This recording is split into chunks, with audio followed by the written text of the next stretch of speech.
Hi everyone, welcome to week 2 of the SRA and Mind Control Recovery classes. My name is Celine and this will be going up, as you know, in the playlist on YouTube as well as in the group on Facebook. So if you see this on YouTube, the link to the group in there, and we're adding more all the time as it's only about a couple of weeks old. So in today's video, we're going to talk a bit about what I kind of mentioned last week about building a safe place within the mind. We're also going to go through the reasoning of why we do this and really. So what I've discovered is, since remembering my memories, I've kind of remembered them in bits.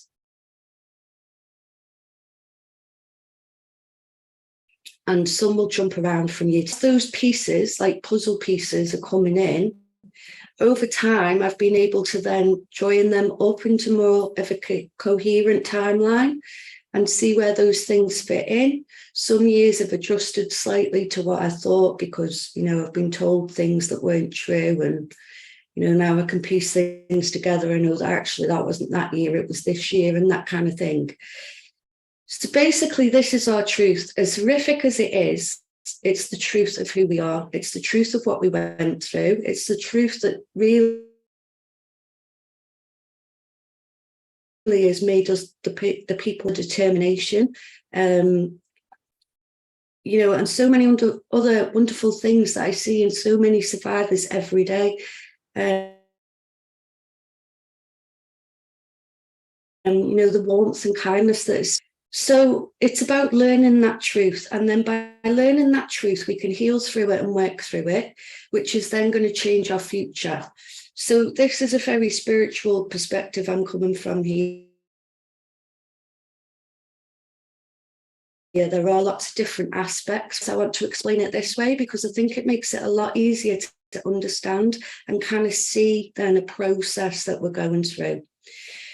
So as I say, we're remembering our truth of how it was. The truth is the truth. We don't want to live in a lie. So we're remembering that. And then also by healing through those things, we were born with a certain purpose. A lot of us have gone through what we went through for that purpose. I certainly believe that is why I went through it. It does take a while to kind of get to that understanding. So you may not think that now, but you may realize that in the future. We're all at different kind of stages. But I see that as why I went through it. So that's my purpose. And by going through this, these people also know that a lot of us are here for that reason. And that's another reason we're targeted, especially the ones of us that have got gifts as well, and you'll find quite a lot, even if you haven't remembered yet, they're just kind of blocked by the programming. And that's the point, because we're at the stage now where it's the Great Awakening. They knew this was coming, so they needed to kind of derail so many of us to enable them to carry on doing what they've been doing. So I also think that's a lot to do with it as well. We've also all started waking up around the same time, a lot of us have noticed. We might have had a spiritual awakening earlier, like mine started in 2012, but the SRA part of it didn't start until 2019. And I know that was the case with a lot of us that I've met and worked with. So I do think it's all part of that, really. And they knew that it would get to a certain, we were just going to wake up and that's it. Could be to do with the age as well, because it's a lot harder to program the older we get. So there's all sorts of reasons really why this could have broken down and why we've all remembered around the same time. So as I say, we've got this path. So moving forward, we're now walking on that path that we were always supposed to have. So that path isn't going to be shrouded in difficulty, in the lack, the scarcity and all that. It's going to be the path we should have had. The universe didn't bring us here to live a life of misery. it's in our birthright to have abundance and things. It's not bad. Money's not evil. Evil people do evil things. You know, money's just a tool. You know, it's important to look at things that way as well.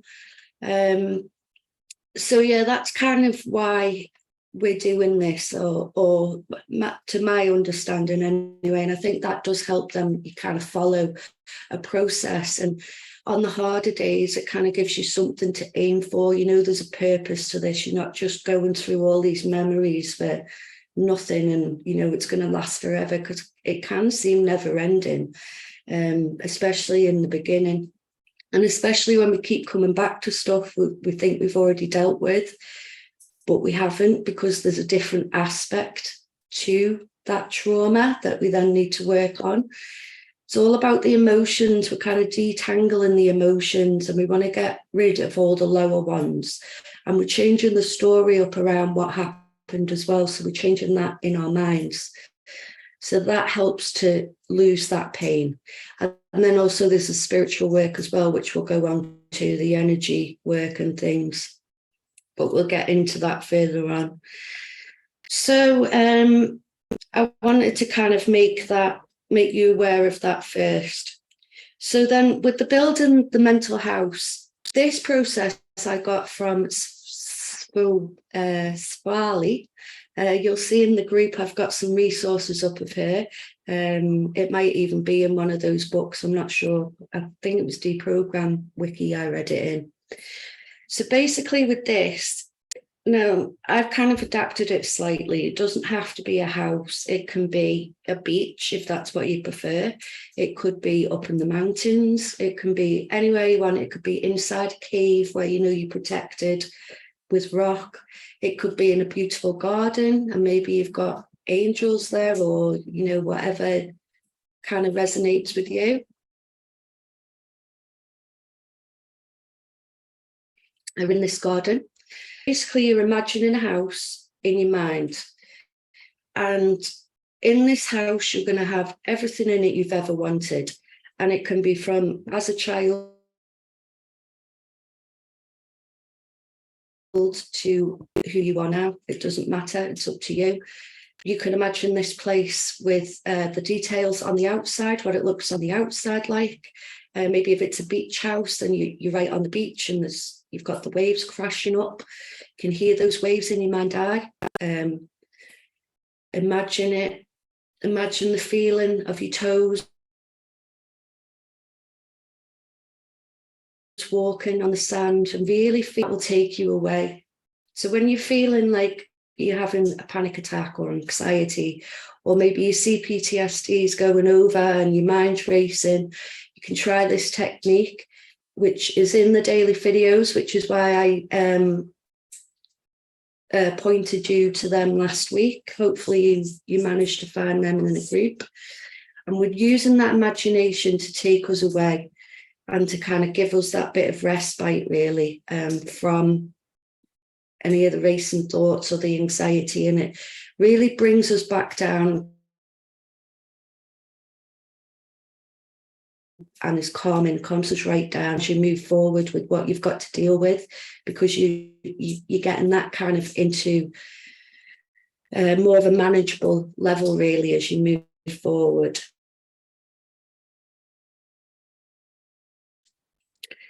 So as I say, you build this house, you have everything in it. So then each time a memory comes up, that's a little version of you. So you need to work through the memory of what happened. Then you're going to be like a parent to that child. You're going to tell her or him all the things you never got told. You can picture yourself putting your arms around them and comforting them and giving them that love. And then you're gonna, if you can, you're gonna try and change that story. So if say it's a memory that the child has been blamed for something, and you know they've taken on this guilt, this shame, everything like that, which actually belongs to the abuser, not the child, because you know they've just been forced into this, or you know there's different ways. It's not being done on purpose, but yet they're carrying this guilt like they have done it on purpose. So you're telling them that's not for them to carry, it's for the abuser, that what they did wasn't wrong, they're a child, all those kind of things that you need to say in that moment. You'll know as you're going through it. Say all those things and reassure them, and then try and pull them in. And not every little will go. If there's something there that they need you to remember, like maybe there was something that happened at this incident that they need you to remember, because maybe it was a family member you haven't remembered something about, or a friend, or it could be anything. They won't always come, so you will get pulled back to that memory, and you'll have to keep working through it until they're ready to leave, or until you find out what it is exactly they want you to remember. So then you can take them, once you get to that point, you can take them then and you can put them in your house or whatever you've got, your beach or wherever. You can put them there, show them around the place, show them they have everything they've ever wanted. If there's anything they want, maybe you've forgotten, they might remind you of something you had as a child and you'd completely forgotten about that, but you let them have it. So it's doing it that way. So then for each memory, you're bringing them out and you're putting them into this house. So then the further down the journey you get in the process, the more you work through these things, those alters won't stay in that house. They're going to start integrating back into you. And you'll notice that a lot of the memories you've got now aren't like a movie playing on a screen. You'll actually feel it and you'll be like, oh yeah, I remember that. I was there. That did happen to me. And you start feeling it again. And that's how you know there's an alter as integrated. And this is what will happen. And the more you move along, the more you apply these techniques, the more you have these things in your mind of, the process of why we're doing this. This is what's going to help. And then the more you rearrange that story as well for that child, those alters are also going to listen, and they're going to realize that they've been tricked by the programmer. So those loyal alters that were originally loyal to the handlers are now going to come on your side, and they will also start reintegrating, and you'll find more memories from them as well come in. And that's kind of how it goes, really, and it snowballs from there. So I know it seems horrendous going through it all, but I hope that really does help kind of make you feel as though, at least there is a purpose to this. It's not going to be forever. It won't be. I'm in about year 4 now, and I still have memories come up. I still have healing I need to work through, but it's nowhere near as bad as it was at the beginning, and I'm able to function a lot more normally now. And make videos like this. And I just want to help everyone else to recover from this. We're an army in ourselves. Once we're all healed and standing together, I do keep saying this if you've seen my other videos, So I think I will leave it there for that one. I hope that kind of explains everything. If you do have any questions, let me know. If you want to run through maybe the process of creating your inner sanctum, as it were, we can do that. I've got a couple of videos, educational ones coming up. I hopefully will have them out this week. We have another podcast coming out this week as well. So yeah, I will see you all soon. Enjoy your day.